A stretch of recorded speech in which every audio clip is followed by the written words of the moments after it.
My name is Brooke Hammond, and at 37, I never imagined my own living room would become the crime scene that made everyone finally believe me. Sitting beside the detective, watching him rewind the footage on my old, scuffed monitor should have felt vindicating, but 3 years of being dismissed, humiliated, and medicated had etched something deep into me. I still hear my husband's voice, calm and patronizing. She thinks she's being watched. She won't even sleep unless the doors are double locked. The memory of him sitting with my sister, gently rubbing her shoulder while explaining that I was not doing well, still flashes like a cold knife behind my eyes. And now, with everyone watching the same footage I recorded in secret, something had shifted. They didn't know it yet, but the truth had already been waiting, inside the house they swore was safe. Before I reveal what made the sheriff stop mid-sentence in my kitchen that night, hit that like button if you've ever had to fight twice as hard for something that came easily to someone else. And let me know where you're watching from. It started small. A drawer out of place. A set of keys I always kept in the hallway basket mysteriously returned to my nightstand. The first time it happened, I chalked it up to stress. I was managing a grant proposal at work, trying to cook more, and running on too little sleep. But when it kept happening, items moved, lights left on, my journal pages ruffled and slightly damp as if someone had touched them with sweaty hands, I began to watch more closely. I changed the locks when Evan was at work. He called me dramatic. When I installed the first camera over the back porch light, he gave me that half smile, the kind you give a child who insists there's a monster under the bed. At first, I only checked the footage late at night, when Evan had fallen asleep watching reruns. I'd sit in the dim blue glow of my laptop, watching the speeded-up timeline flash past in silence. For weeks, there was nothing. No movement, no sound. And then one Thursday in March, I saw it. A shape, faint and slow, crouching just out of the floodlight's reach near our tool shed. It looked like a man, but the shoulders were off. Slouched, unnatural. I paused it frame by frame, heart in my throat, before the camera glitched and reset at 2:06 a.m. I woke Evan up. He barely glanced at the screen before groaning. "It's just compression artifacts, Brooke. You're not sleeping enough." I tried to drop it. I tried to believe him. I told myself I was imagining shadows into monsters. But the next morning, the camera was disabled, unplugged. I hadn't touched it. No one had. That's when I began keeping the journal. I wrote down everything. Times, dates, changes in the house, smells I couldn't place, like wet earth or burnt plastic near the back vents. I wrote in tiny, controlled handwriting because part of me believed that if I kept the notes tidy enough, no one could dismiss them. Evan didn't ask.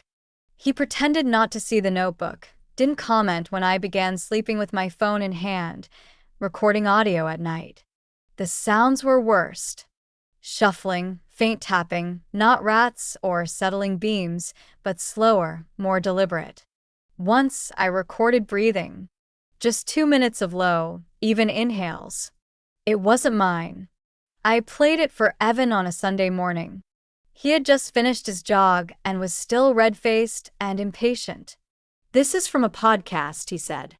"You probably forgot you left one on." That was when I noticed the first real change in him. Not just his tone or his impatience, but the way he'd started locking his office door. He never used to. He said he was working on something private. Something for a friend. I went into his office while he was out. I wish I hadn't. The first drawer was locked, so I tried the bottom one. It opened with a creak. Inside were empty manila envelopes, a folded trail map of our neighborhood, and a burner phone. I didn't touch anything else. I closed the drawer and left, my hands trembling. When he got home, he kissed me on the cheek, asked if I wanted to order Thai, and called me champ like he used to in college. That night, I rewatched the old footage and didn't sleep at all. The hardest part wasn't that I didn't know what was happening. It was that every time I tried to name it, invasion, tracking, deception, the people around me acted like I was ruining something fragile. My sister, Julie, said, "You've always been intense, Brooke.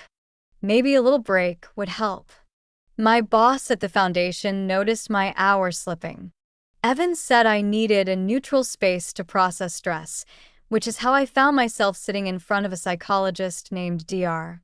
Levin, answering questions about childhood fears and my caffeine intake. She was kind, but she didn't believe me either. Then Evan disappeared. It was a Friday.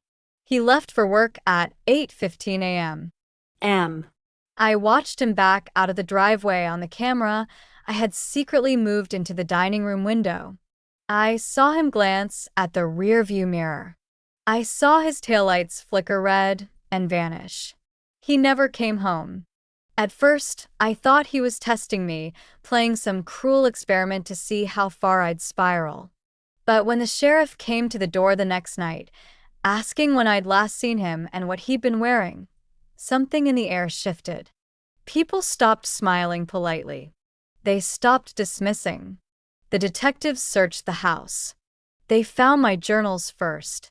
One of them, Officer Daniels, read a page and looked at me like I'd handed him a bomb.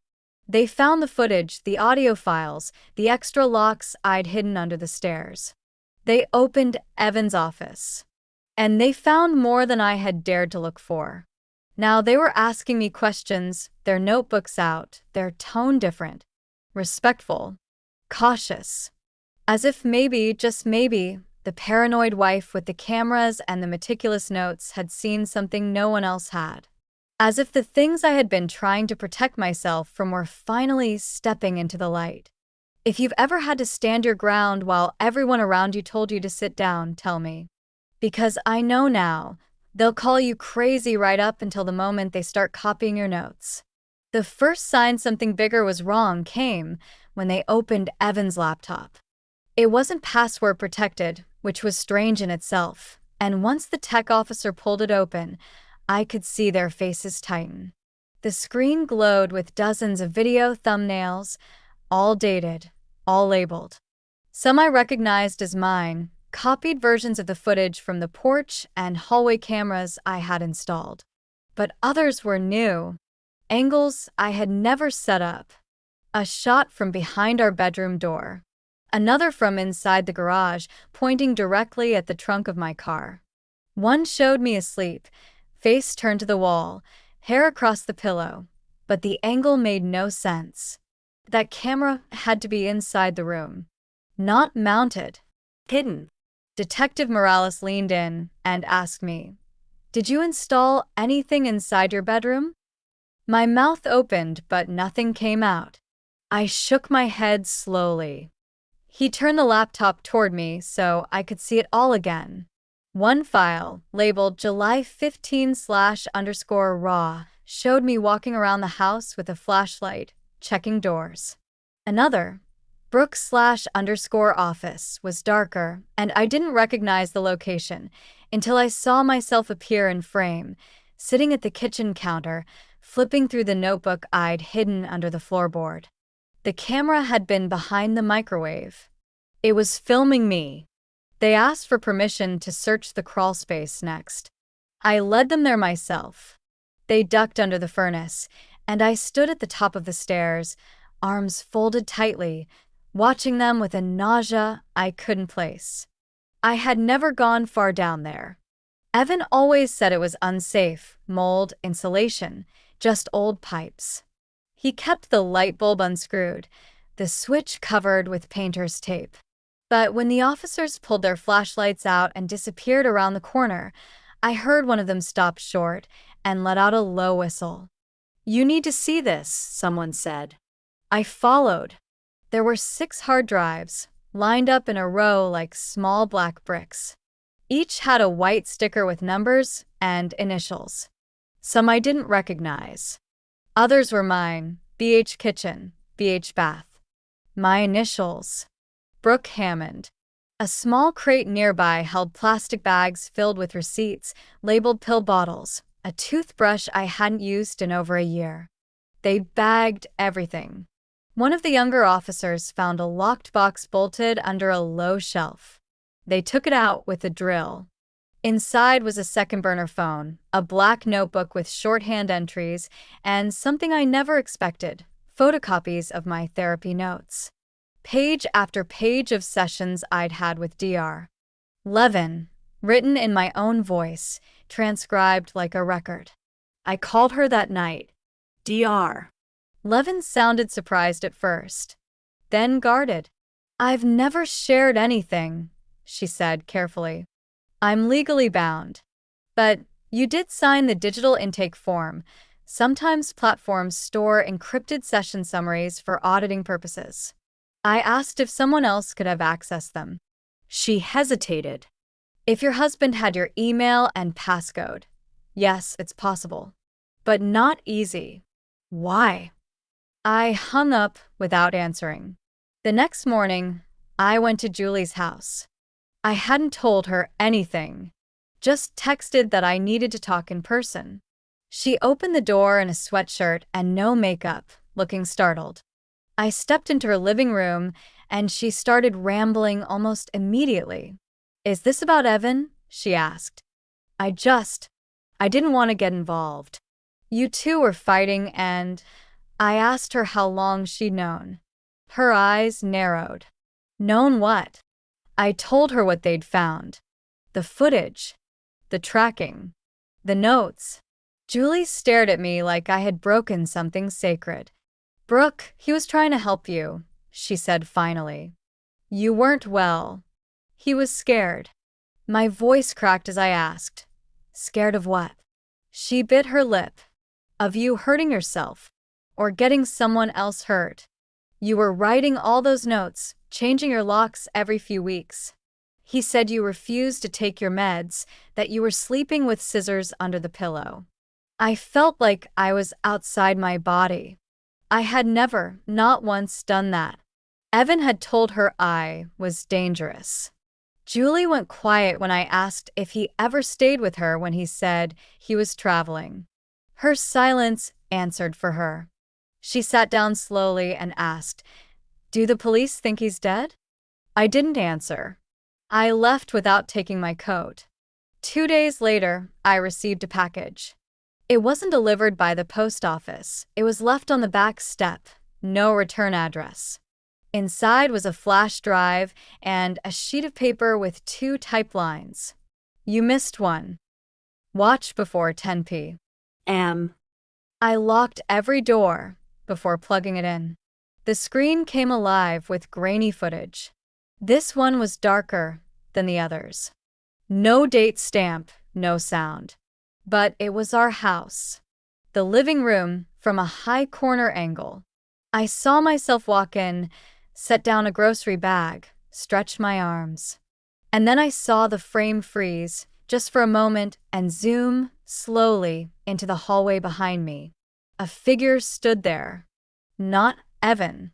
Taller, thinner, blurred by the motion of the camera, but unmistakably present. Watching. I called the lead detective, left a message, and then unplugged every outlet in the house. That night, I slept in the car with the flash drive under my coat. I drove 2 towns over and checked into a roadside motel under a fake name. No one called me back until morning. When I returned to the house, there was a cruiser parked outside. The crawl space had been reopened. More officers were inside. One of them, a woman I hadn't met before, asked if I had any contact with Evan's family. I told her no. We hadn't spoken to his mother in years. She told me something I wasn't ready for. Someone had tried to access our home security system remotely. But the IP didn't match Evan's office. It came from a long-abandoned apartment address in his hometown, one he'd never mentioned to me. That was when I realized I had never truly known who I was married to. I'm not proud of what I did next, but I needed answers. I used Evan's backup key, the one hidden behind the basement vent, and went back into his locked office. I pried open the back panel of his filing cabinet. I had always thought it was bolted to the wall. It wasn't. Behind the drawer was a slit in the drywall. Inside, a camera battery, 2 unmarked keycards, and a handwritten list of names. Mine was first. My sister's was second. The others I didn't recognize. But some had addresses, coordinates. I handed it all over to the detectives. I didn't keep a copy, but I still see that list in my head, the handwriting, precise and all in capitals, as if he were organizing a spreadsheet instead of people's lives. I remember sitting on the front steps afterward, as the sun started to set. For the first time in years, I didn't feel like I was overreacting. I felt like I had been underreacting all along. The person I loved most had been documenting my paranoia like a project and feeding it in real time. Cameras I didn't install. Voices I didn't imagine. And every time I spoke up, he added another entry to his file. Another justification. Another layer to the story where I was unwell, unstable, unsafe. I think that was the worst part. Not the footage, not the files, not even the silence from people who should have known better. It was that he made me question myself so completely that I started believing the lie. That's what betrayal does. It doesn't just cut you off from someone else. It rots the thread between you and your own instincts. And still, I wasn't done discovering what he left behind. The motel rooms smelled like bleach and old air conditioning, but it was the first place I'd slept more than 3 hours in one stretch. I kept the curtains shut and the room key in my shoe. Every morning I used a different gas station. I checked my phone only once a day and never connected to the motel's Wi-Fi. This was how I lived for 2 weeks, until my bank account dropped below $400 and the detective stopped returning my calls. I went to the station in person. They took me into a side room, handed me a lukewarm coffee, and told me that for now, there wasn't enough to confirm criminal activity beyond privacy violations. I reminded them Evan was missing, that he'd planted cameras, that someone had broken into my therapy notes, my journals, our home. One of the officers, a younger man who wouldn't look me in the eye, told me calmly that Evan had not been declared dead and might return voluntarily. I laughed. Loudly. No one else did. They handed me a brochure for a domestic safety planning service and said the case was in transition. When I got back to the house, it had changed. Nothing dramatic, just a feeling like something had been moved and returned too neatly. The hallway rug didn't curl like it used to. The scent of the lemon cleaner was sharper. Someone had been inside. I checked the locks again, replaced both cameras I'd pulled offline, and sent the footage straight to a cloud account under a fake name. I started wearing gloves in the house. I didn't trust my own doorknobs anymore. I made a list of everyone Evan had contact with during the last 6 months. I cross-referenced emails, texts, and the visitor log from the home security app. One name showed up 4 times.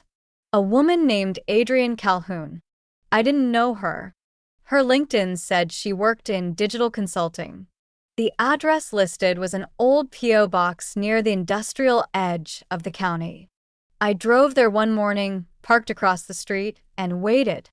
No one came or went. The place looked abandoned. But a black SUV rolled past twice, each time slower than the last. I called the sheriff's office again and told them about the address. They logged it but said nothing connected Adrienne to Evan in any criminal capacity. I realized they were already closing this case. One by one, the people I had trusted started pulling away. Julie stopped replying to my texts. My coworkers forwarded my emails to HR. My foundation access was quietly frozen pending evaluation. It was as if Evan had pressed a button from wherever he was, and one by one, the supports I had left fell through. So I started documenting everything again, not just what happened, but who ignored it. I wrote down the names of officers, timestamps of calls, emails that went unanswered. I scanned my own medical file from Dr. Levin's office, noting the inconsistencies in appointment logs and session summaries. I even visited my old pharmacy and requested a printout of every prescription from the last 2 years. There were 12 refills I didn't authorize, all of them in my name, all filled under Evan's health plan. At that point, I filed a formal complaint, not against Evan, against the officers who had dismissed me, the clinic that released my records, and the system that let a missing man define my credibility without evidence. I submitted a binder of materials to the local ombudsman, the district legal office, and the licensing board for my therapist. One person, just one, called me back. Her name was Kayla.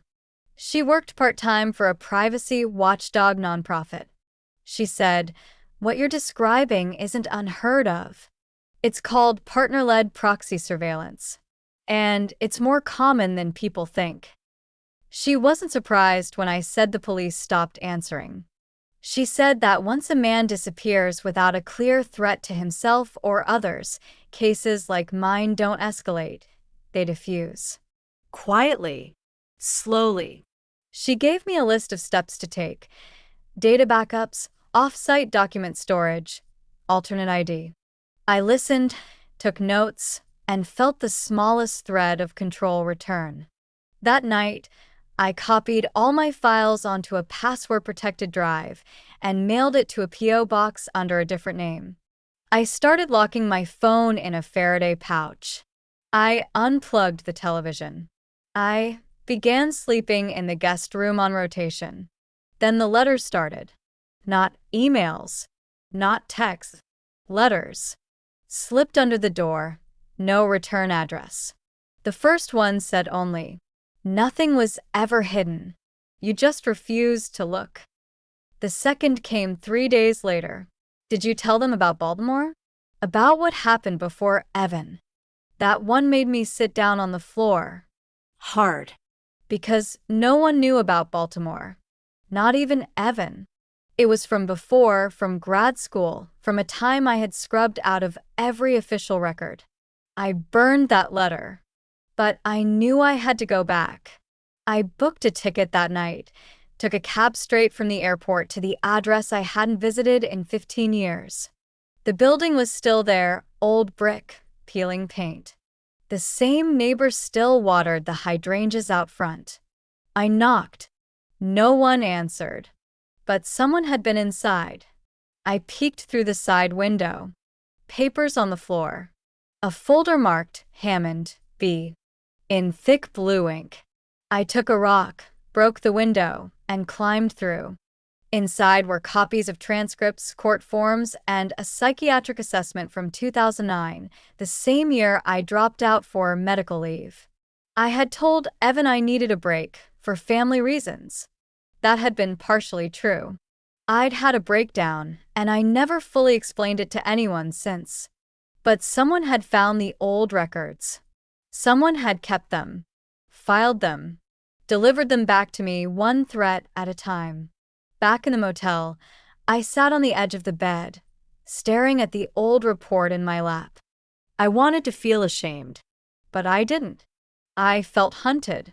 Whatever this was, whatever Evan started, it didn't end with him. He had a system, contacts, protocols.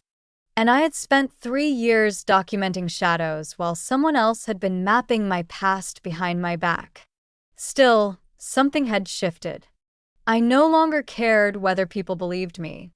I cared who was still watching, and I was going to find out. The courthouse was nearly empty that morning. It smelled like paper and cold metal, the kind of sterile air that made every footstep feel amplified. I had made an appointment under my legal name, brought a binder with every shred of evidence I had. The clerk at the intake desk glanced at the form, raised her eyebrows at the size of my file, and told me to wait. I didn't sit. I stood in the corner of the hallway, arms crossed, watching the hallway clock tick past 10 a.m. I had made my decision 3 days earlier, after the third anonymous envelope arrived. The paper inside had one sentence: "If you keep pushing, you'll find out what he left for you." I didn't care anymore what he had left. I cared what the courts would now see. The clerk called my name. I stepped forward and filed a motion to open a protective investigation, not against a living person, but against a documented pattern of harm, with surveillance records, pharmacy fraud, psychological coercion, and evidence that extended into multiple jurisdictions. The clerk didn't smile. She stapled my documents, stamped the front page, and told me I'd receive a response within 72 hours. I asked if I could present supplementary records. She said I could, but it wouldn't change the timeline. "You're not the first one," she added, eyes scanning my binder, "but you're one of the more prepared." That afternoon, I drove to Evan's old office complex, the one where he'd worked freelance contracts after leaving the agency. I hadn't been there in over a year. The building was shuttered, but his mailbox still had the old label: E. Hammond, Unit 4B. I used a crowbar to pry it open. Inside were 2 envelopes and a flash drive. One envelope contained a typed letter and signed, undated. It read, "If you're reading this, it means I failed. I tried to teach you the rules. I tried to show you how to see, but you kept insisting it was wrong. So here's your chance to stop pretending." The watchers don't leave. They just go quiet. The second envelope held 3 photographs. One was of me and Evan at a fundraiser, arms linked. The second was of me alone, standing on our back patio, eyes lifted toward the tree line, taken from a distance. The third was of someone I didn't recognize, a woman, sitting at a desk covered in monitors. In the corner, a screen displayed a paused image of my bedroom. The photo had a timestamp. It was dated a year before I even installed my first camera. I drove straight to the privacy foundation Kayla had connected me with. I handed them the photos, the letter, and the drive. They assigned me a case number. One of the advisors, a woman named Shay, asked if I had ever been part of a study, a trial, a digital program. I hadn't. Or if I had, no one told me. She took my information and told me, carefully, that what I was describing went beyond typical domestic control. "This was coordinated," she said. "And your husband wasn't working alone." The next day, I did what no one expected me to do. I called Evan's mother. I hadn't spoken to her since our wedding. She'd never liked me. Always formal. Always careful with her words. But when I said his name, she went silent. I told her Evan was missing. She said nothing. I told her he had left behind a system. She interrupted me. "Did he show you the archive?" My stomach dropped. I asked her what she meant. She said, "He's been watching people since he was 15. He got it from his father. They believed in patterns. Everyone has a pattern. They just thought the world should be cataloged." I asked her if she knew what he'd done to me. She said, "He loved you. That's why he kept records. That's how he understood people." I hung up before I could scream. That evening, I packed a bag. I included one outfit, my IDs, a burner phone, the keycard from Evan's file, and the thumb drive from his mailbox. I drove to the location on the back of the photo, a small brick building north of the city, past the train yard, behind a chain-link fence. I parked across the street and waited until the security lights flickered off at 2 a.m. I crossed the lot, used the keycard, and stepped inside. The building was empty, but the back room still had power. Monitors lined the walls, some dusty, some active. The system had been running. Loops of footage, suburban driveways, office lobbies, inside a church basement. One monitor was paused on a live feed of my front porch. Another showed Kayla's car parked in the foundation lot.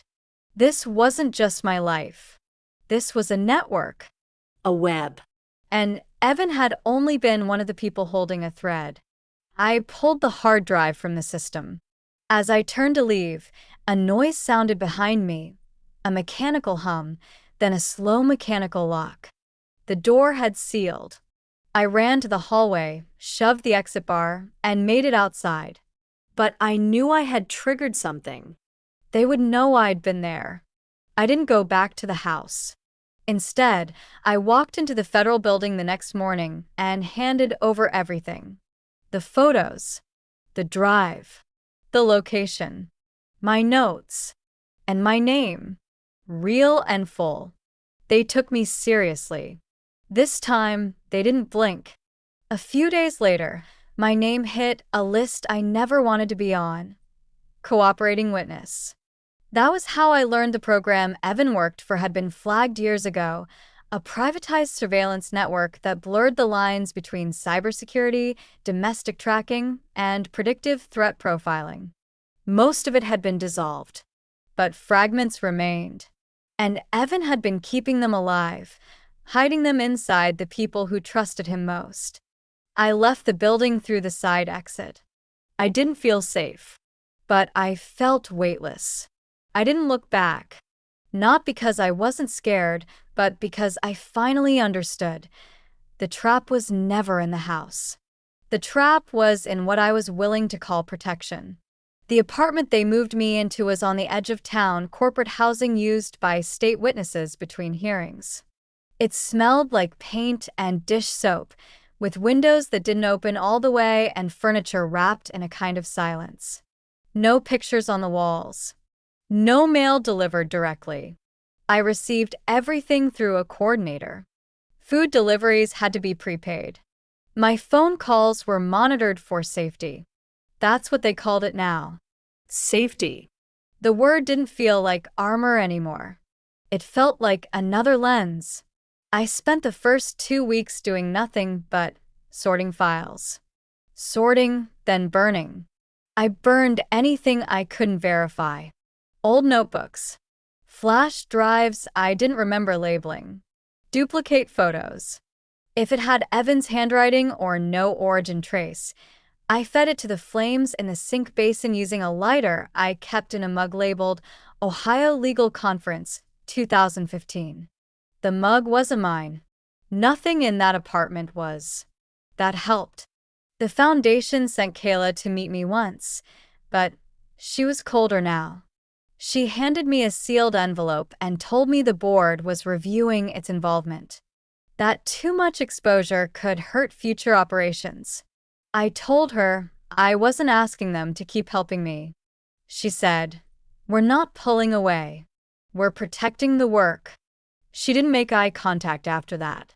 I didn't reach out again. The hearing was postponed 3 times. First for case volume. Then for jurisdictional clarification. Then, because one of the named entities, an LLC tied to the original data firm Evan had worked under, filed a motion to suppress material evidence.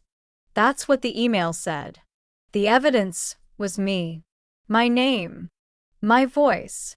The documentation I'd built that showed not just what he'd done, but how many others looked away. I received a call from Julie during that third delay. She didn't apologize. She didn't ask if I was okay. She said, "They came to the house. Did you tell them about me?" I said, "No." She said, "Then why is my name in the records?"